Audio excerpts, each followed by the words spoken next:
ఇవన్నీ ఇప్పుడు 4 రోజులు అయిందండి.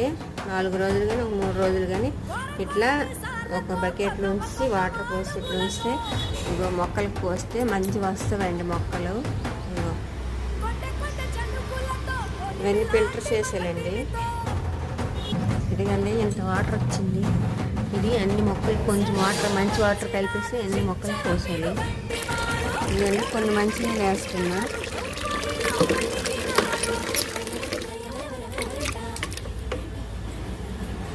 మొక్కలకు మొత్తం వచ్చేలాగా పోయాలండి వాటరు.